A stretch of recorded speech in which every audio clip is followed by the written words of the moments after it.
Welcome to Teacher Gio teaches English in Asia. Today I wanted to talk a little bit about why I'm leaving the Philippines after over 2 years and what are some of the things that I did like here and what are some things that I didn't like so much. Well, I'll kind of jump into some of the positive things. I also want to say before I begin that the Philippines is certainly not off my list. I could see myself being back here at some point. Um, I'll discuss that a little bit later. But for now, some of the positives. Well, one, if you love nature, there's nothing better than the Philippines. If you're into scuba diving and snorkeling and beaches and going to amazing waterfalls, um, you have it here. It's just amazing beauty. Cost of living overall for Southeast Asia, it's pretty inexpensive.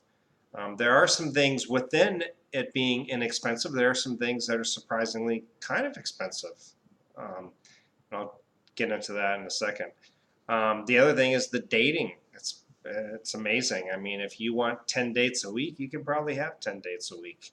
If you want to find a good girl, it takes some time, but there are for sure good girls out here.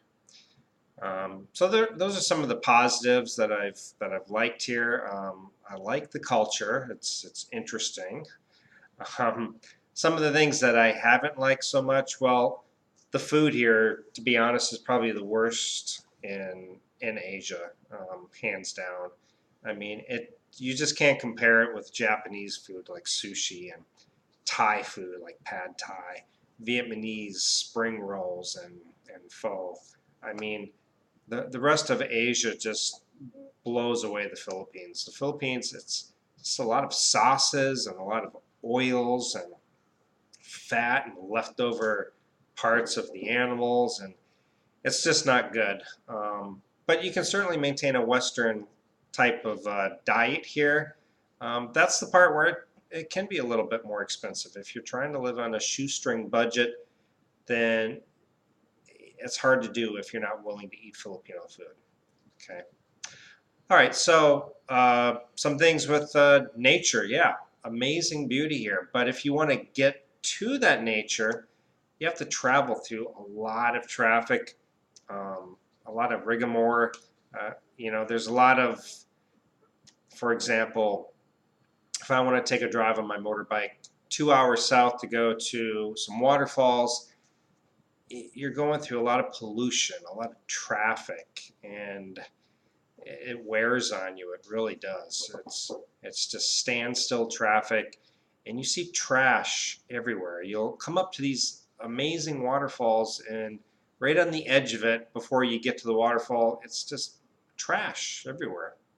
I remember one time taking a motorbike ride and stopping at a man-made forest, which was beautiful. Parked my bike and I looked down the hill, and it was just a dump site for people. This beautiful nature reserve, man-made forest, and people were dumping their trash there. I once dated a girl. We're in a taxi, we're eating, and she was eating a snack, and she rolls down the window and throws her plastic out the window. Um, you know, that's just commonplace here, and it's kind of annoying. I'm not a tree hugger type hippie, but I hate to see people throw plastic and garbage on the ground the way they do here. It really annoys me. Okay, so the other thing, dating. Um, Dating, I would say, let's for example, 9 out of 10 girls, if I meet online, 9 of them are going to flake out.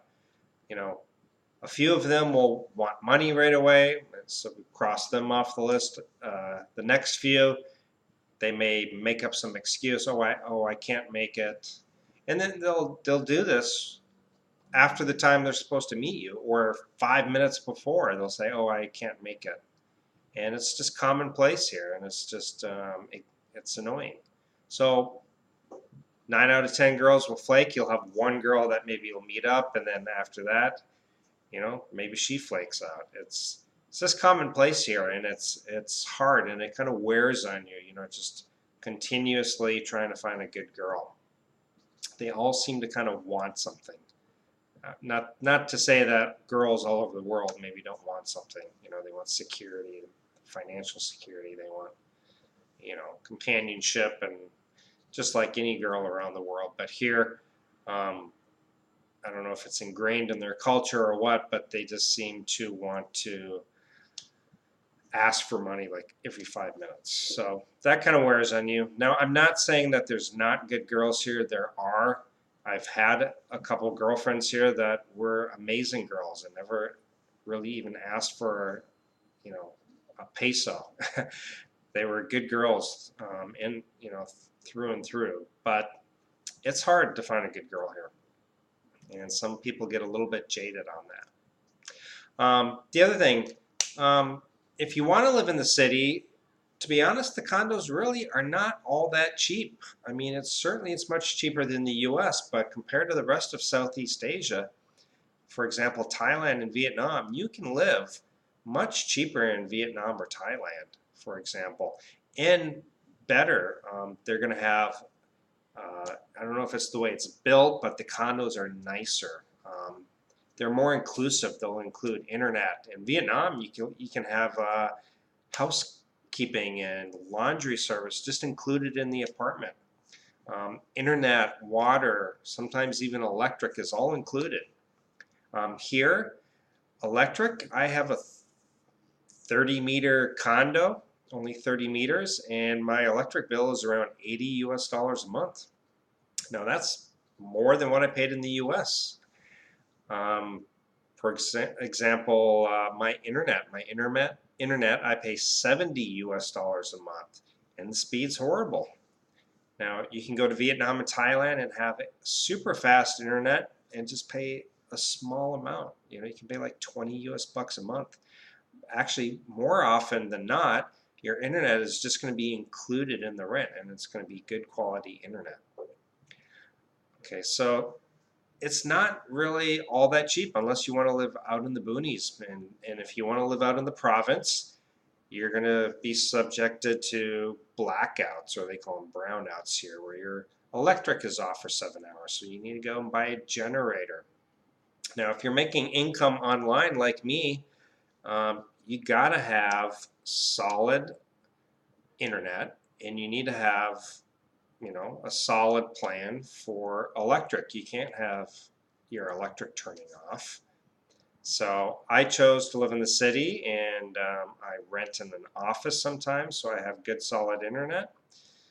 But those are all extra expenses, and you don't need to do that if you're in Vietnam or Thailand. Okay, so I've been talking for about 7 minutes, just kind of ranting and raving. But all in all, Philippines is a great place. Another positive, real quick, they all speak English. It's easy to communicate. That's a negative in Vietnam and Thailand. It's a little harder to communicate.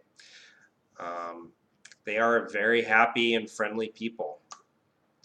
You have that. So travel, communication, certainly easier in the Philippines, and I think that's one of its biggest draws, is that people can come here and they don't really have to adapt or learn a language. They can just hit the ground running. You know, everybody's speaking English.